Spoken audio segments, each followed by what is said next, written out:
পাথর কোয়ারি যারা ইজারা নিয়েছেন তাদের সাথে ওনাদের কয়েকবার মিটিং হয়েছে এই সংক্রান্ত, যাতে কোনো এই চাঁদা আদায়ের ব্যাপারটাও ওনাদের উপরে এসে যায়, ওনারা যাতে এটা মনিটর করেন।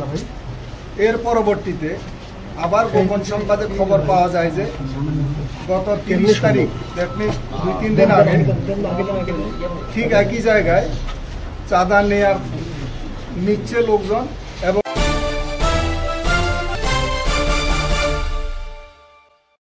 ওখানে ব্যানার টানাইছে, বাঁশ দিয়া ব্যারিকেড দিছে। ওসি সাহেব এবং ইউনো সাহেব যাওয়ার পরে লোকজন সরে গেছে, কাউকে পাওয়া যায়নি। তখন ওই বাঁশ এবং ব্যানার সরিয়ে নেওয়া হয়। এরপরে গত কালকে 2 তারিখ ইউনো মহোদয় এবং ওসি মহোদয় যখন পুলিশ নিয়ে আপনার ইউনো সাহেব যখন বাউরা বাজার ধরলা নদীতে মোবাইল কোর্টের জন্য গিয়েছিলেন, মৎস্য অফিসার সহ মোবাইল কোর্ট পরিচালনা শেষে ফেরার পথে সরের বাজার মোড়ে আবার দেখেন যে কিছু লোকজন চাঁদা আদায় করতেছে। তখন ইউনো মহোদয় সাথে থাকা পুলিশ সদস্যদের সহযোগিতায় 2 জনকে, নাম হচ্ছে সোহেল রানা এবং বেলাল, তাদেরকে ধরে নিয়ে এসে ইউনো অফিসে রাত হয়ে গেছে। তখন ওইখানে আইনগতভাবে 1 মাস করে সাজা প্রদান করে এবং নির্দেশ দেওয়া হয় রাত যেহেতু বেশি হয়ে গিয়েছে এই আসামিদেরকে থানা হাজতে নিয়ে যাওয়ার জন্য।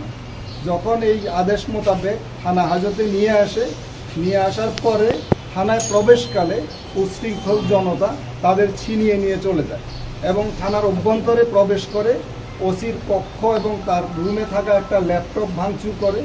অন্য কক্ষে সাব ইন্সপেক্টররা বসেন, ওইখানে 8টা ল্যাপটপ ভাঙচুর করা হয় এবং একটা ল্যাপটপ নিয়ে যাওয়া হয়।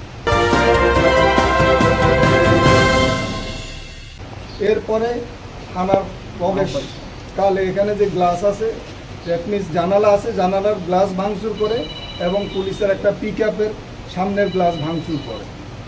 বর্তমানে অতিরিক্ত ফোর্স মোতায়েন রয়েছে, বিজিবির টহল বিদ্যমান রয়েছে, বাকি আইনগত বিষয়াদি প্রক্রিয়াধীন আছে।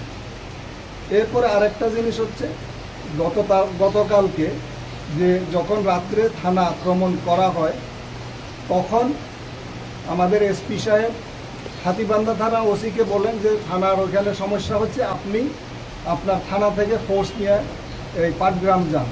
তখন ওসি হাতিবান্ধা যখন বের হচ্ছিল তখন দেখে যে দুষ্কৃতিকারীদের একটা অংশ ওই থানার সামনে বসে আছে। ওই ওসি সাহেব ওইখান থেকে বের হতে পারে না।